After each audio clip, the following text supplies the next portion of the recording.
Jane's eyes and Michael's were round as saucers with surprise. "What was he saying?" they demanded breathlessly, both together. "Just passing the time of day," said Mary Poppins, and shut her mouth tightly, as though she did not intend any more words to escape from it. John and Barbara gurgled from their perambulator. "He wasn't," said Michael. "He couldn't have been," said Jane. "Well, you know best, of course, as usual," said Mary Poppins haughtily. "He must have been asking you where somebody lived, I'm sure he must," Michael began. "Well, if you know, why bother to ask me?" said Mary Poppins, sniffing. "I'm no dictionary." "Oh, Michael," said Jane, "she'll never tell us if you talk like that." "Mary Poppins, do say what Andrew was saying to you, please."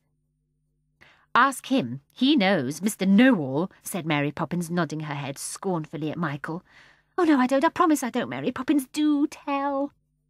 3:30, tea time, said Mary Poppins, and she wheeled the perambulator round and shut her mouth tight again as though it were a trapdoor. She did not say another word all the way home.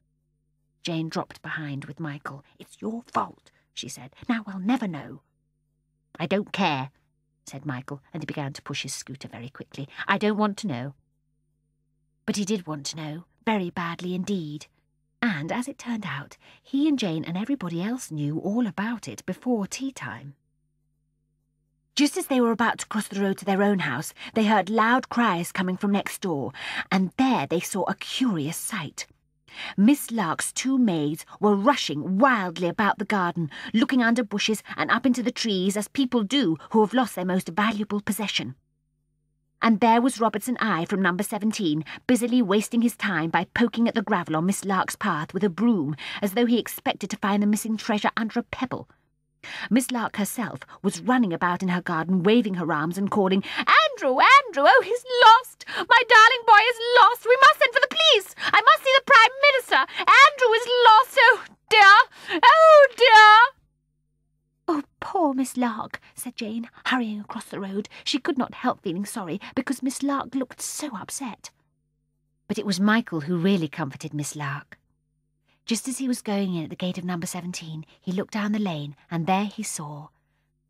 "Why, there's Andrew, Miss Lark. See, down there, just turning Admiral Boom's corner." "Where? Where? Show me," said Miss Lark breathlessly, and she peered in the direction in which Michael was pointing. And there, sure enough, was Andrew, walking as slowly and as casually as though nothing in the world was the matter, and beside him waltzed a huge dog that seemed to be half an Airedale and half a Retriever, and the worst half of both. "Oh, what a relief," said Miss Lark, sighing loudly. "What a load off my mind." Mary Poppins and the children waited in the lane outside Miss Lark's gate. Miss Lark herself and her 2 maids leant over the fence. Robertson Eye, resting from his labours, propped himself up with his broom handle, and all of them watched in silence the return of Andrew. He and his friend marched sedately up to the group, whisking their tails jauntily and keeping their ears well cocked, and you could tell by the look in Andrew's eye that whatever he meant business. "That dreadful dog," said Miss Lark, looking at Andrew's companion. "Shoo, shoo, go home!" she cried. But the dog just sat down on the pavement and scratched his right ear with his left leg and yawned. Go away, shoo, I say," said Miss Lark, waving her arms angrily at the dog.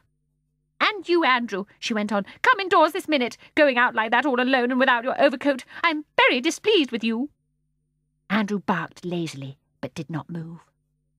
"What do you mean, Andrew? Come in at once," said Miss Lark. Andrew barked again. "He says," put in Mary Poppins, "that he's not coming in." Miss Lark turned and regarded her haughtily. "How do you know what my dog says, may I ask? Of course he will come in." Andrew, however, merely shook his head and gave 1 or 2 low growls. "He won't," said Mary Poppins, "not unless his friend comes too." "Stuff and nonsense," said Miss Lark crossly. "That can't be what he says.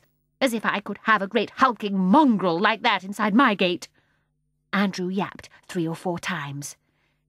"He says he means it," said Mary Poppins, "and what's more, he'll go and live with his friend, unless his friend is allowed to come and live with him." "Oh, Andrew, you can't, really, after all I've done for you and everything." Miss Lark was nearly weeping. Andrew barked and turned away. The other dog got up. "Oh, He does mean it, cried Miss Lark. I see he does. He's going away. She sobbed a moment into her handkerchief, then she blew her nose and said, Very well, then, Andrew, I give in. This common dog can stay, on condition, of course, that he sleeps in the coal cellar. He insists, ma'am, that won't do. His friend must have a silk cushion just like his and sleep in your room too, otherwise he will go and sleep in the coal cellar with his friend, said Mary Poppins. Andrew, how could you? Moaned Miss Lark. I shall never consent to such a thing.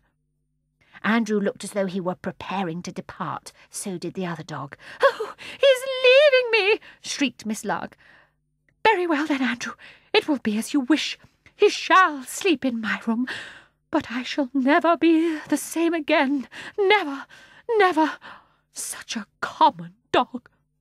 She wiped her streaming eyes and went on. I should never have thought it of you, Andrew, but I'll say no more, no matter what I think.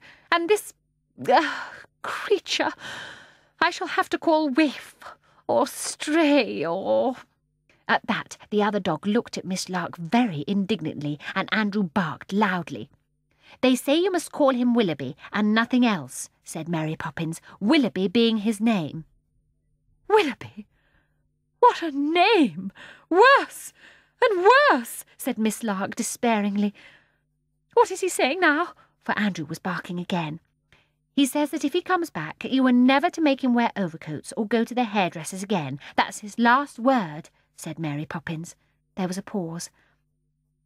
Very well, said Miss Lark at last. But I warn you, Andrew, if you catch your death of cold, don't blame me. And with that she turned and walked haughtily up the steps, sniffing away the last of her tears. Andrew cocked his head towards Willaby, as if to say, Come on. And the two of them waltzed side by side slowly up the garden path, waving their tails like banners, and followed Miss Lark into the house. He isn't an inky poop, after all, you see, said Jane, as they went upstairs to the nursery and tea. No, agreed Michael, but how do you think Mary Poppins knew? I don't know, said Jane, and she'll never, never tell us. I am sure of that.